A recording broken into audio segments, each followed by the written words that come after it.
TCP/IP Application Protocols. TCP stands for Transmission Control Protocol and IP stands for Internet Protocol. TCP/IP is a set of standardized rules that allow computers to communicate on a network such as the Internet. Meaning to say na ang TCP ay mga rules na nagbibigay permissions sa computers na makapag-communicate sa network tulad na lang sa Internet. At ang TCP din ay maaaring ma-access even when you are far away from the server.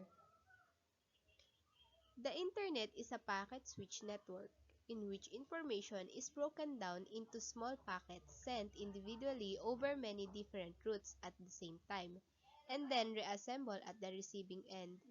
TCP is the component that collects and reassembles the packets of data, while IP is responsible for making sure the packets are sent to the right destination. TCP/IP developed in 1970s and adopted as the protocol standard for ARPANET in 1983. Ang Internet daw ay packet switch or hinahati sa maliliit para i-send or i-deliver sa mga ruta, and then sa dulo ng receiving area, doon ulit siya i-reassemble. Ang TCP daw ang responsible para sa collection ng information at siya din ang uulit sa packet of data.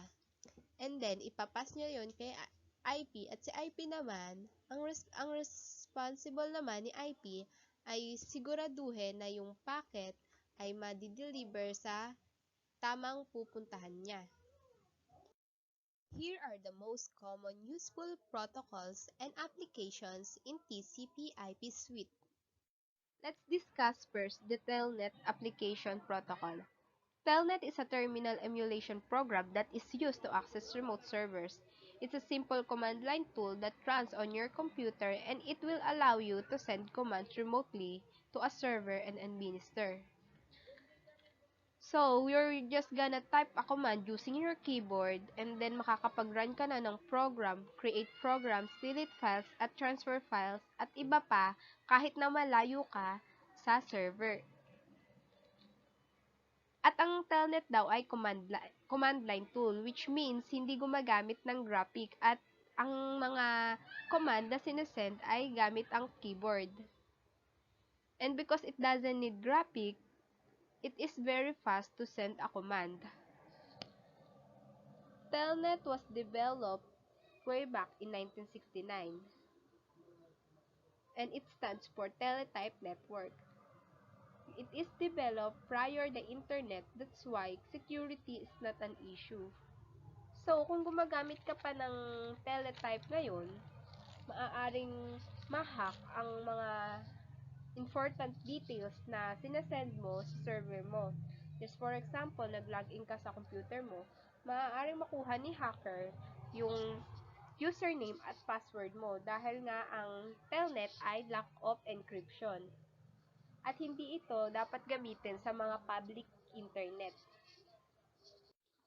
Telnet can be used in operating systems such as Windows, Mac OS, Linux, and Unix.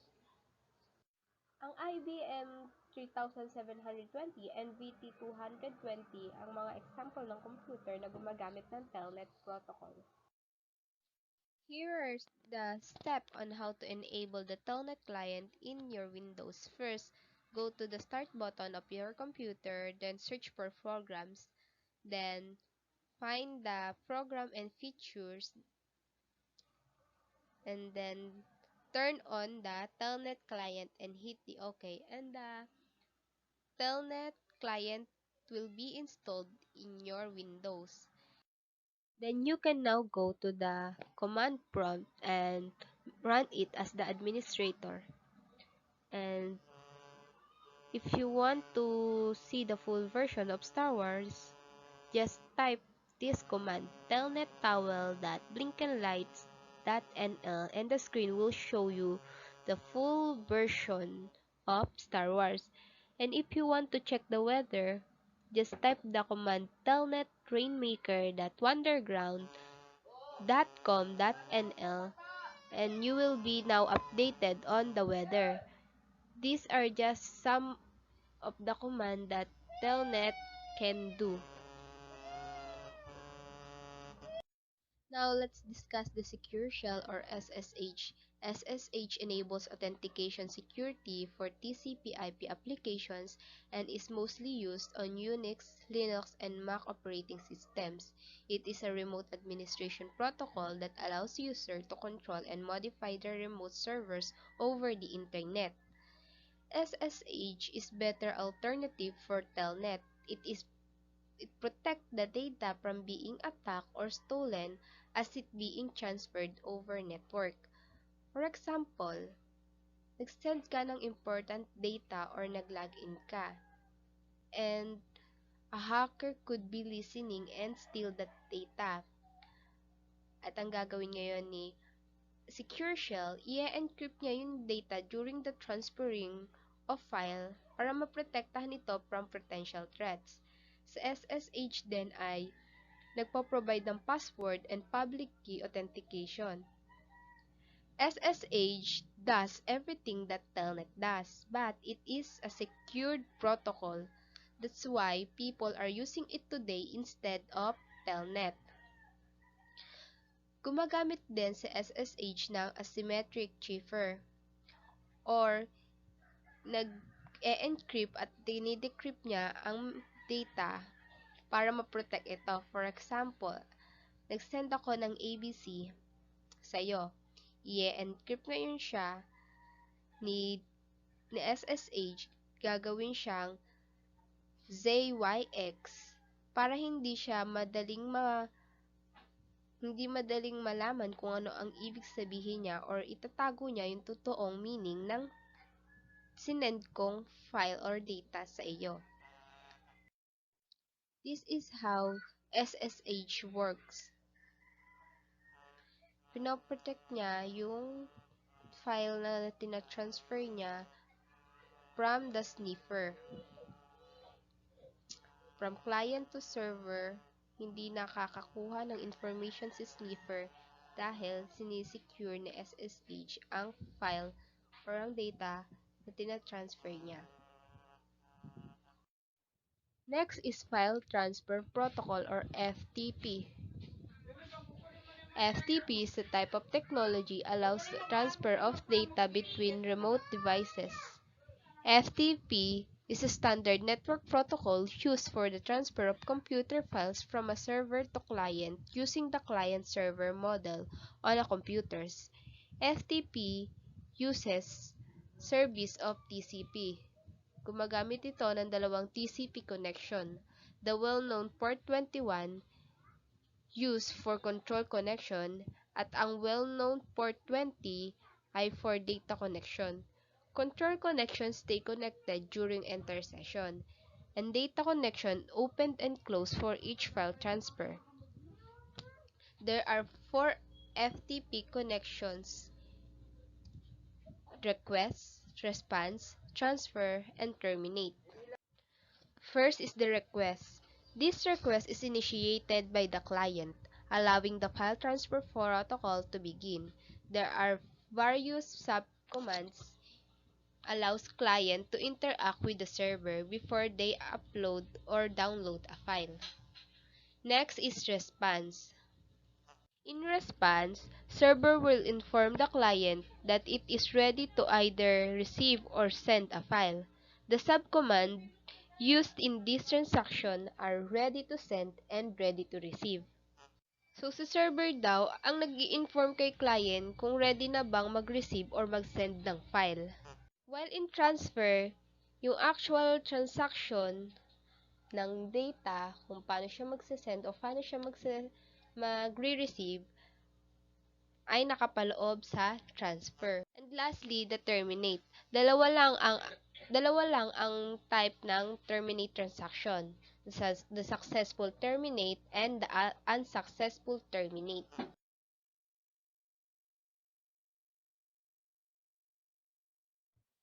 FTP active mode versus passive mode. In active mode, the client connects first to a random port to port 21 on the server on the command channel. It tells the server what client-side port it should connect for data transfer. After that, the server then connect from the port 20 to the port what client told to. Meaning to say na dumadaan muna si client sa isang random port papunta kay port 21 na nasa server. And then, si client ang magsasabi kay server kung anong client-side port ang available para makakonect siya para sa data transfer. Then after that, si server ay kokonek kay port 20 patungo sa port kung saan sinabi ni client or saan ang port na itinakda ni client. While the passive mode, client still connect from the random port to port 21 on a server on a command channel. The only difference is that FTP server will be the one who tell the client what random port is open for data transfer and a data channel. After that, the client will connect from a random port to the port that the server specified. Then katulad lang din sa active mode, si client ay kokonek pa rin sa random port patungo kay port 21 na nasa server.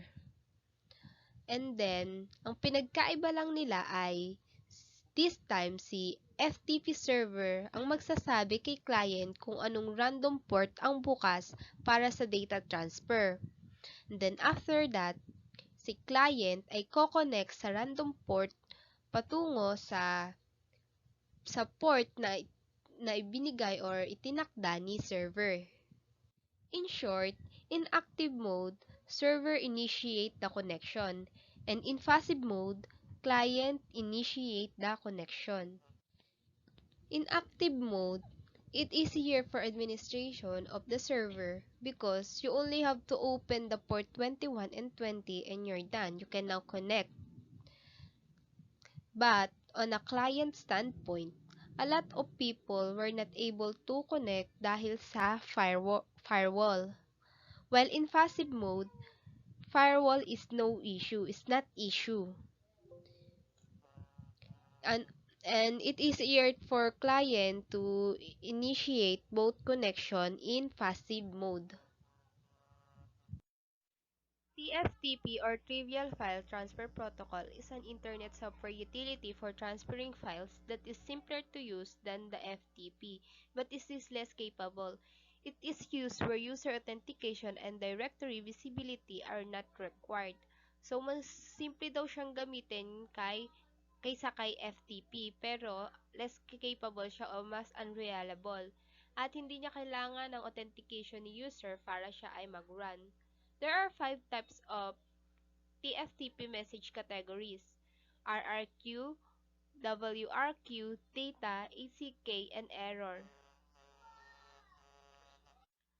RRQ, or request to read a file, is used by the client to establish a connection for reading a file from the server, while the WRQ, or request to write a file, is used by the client to establish a connection of writing a file from the server.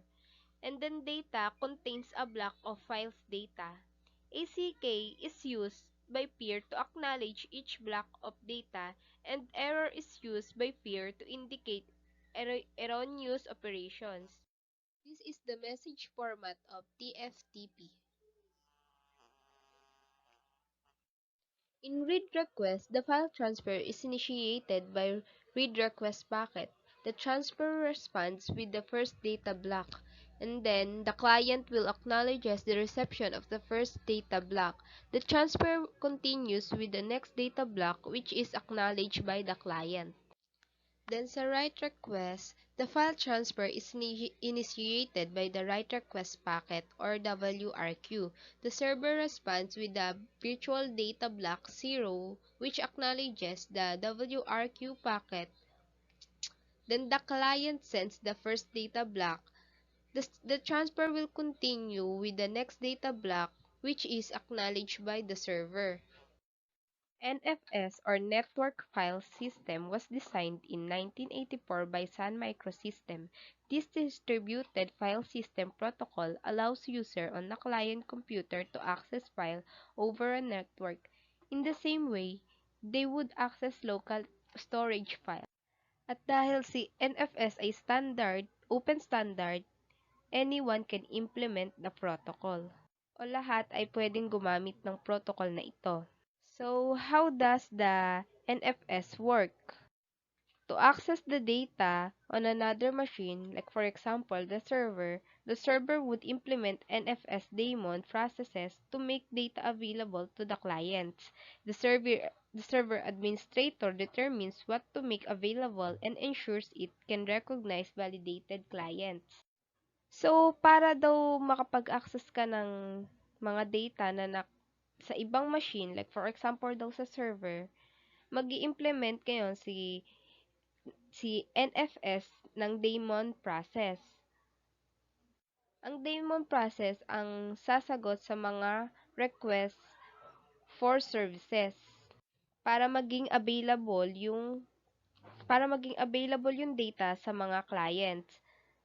Tapos, ide-determine ngayon ni server administrator kung kung ano ang available at anong available at anong client ang validated para maka-process ng data or para maka-access sa data niya. So, from the machine client side, magre-request siya ng access para makarating kay client yung data na kay server by using mount command. And then, pag successful, makakapag-view na si client or makakapag-interact na siya sa file system ng server. Next is SMTP or Simple Mail Transfer Protocol. It is a set of commands and directs the transfers of email. So, para mas madali nating matandaan ang SMTP, tandaan din natin ito, sending mail to people.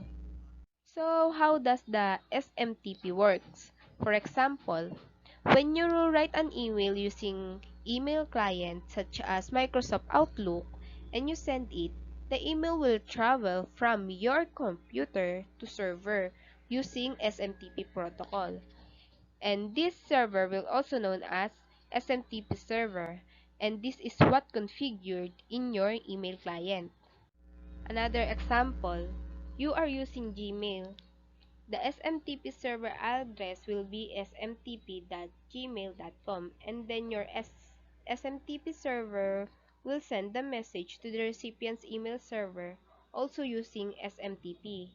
And the email will stay on the recipient servers until the recipient log on and download the email using POP or IMAP or view the email using web email. So, kung gagamit ka daw ng Gmail, ang magiging address ng server mo ay smtp.gmail.com. At pag sinend mo yung message kay recipients, mag-i-stay yung message sa server ni recipients hanggang hindi pa siya nagla-log on o hindi niya pa binu-view yung email. So, ayun, pag gumamit ka nga ng Gmail, ito ang magiging pangalan ito ang magiging address ng server mo, smtp.gmail.com. So, basically, ang SMTP ay maikukumpara natin sa isang mailman. The mailman will pick up the mail from the mailbox at your home, then it will find the correct route and deliver it in the right destination, mailbox. So, para lang siyang mailman.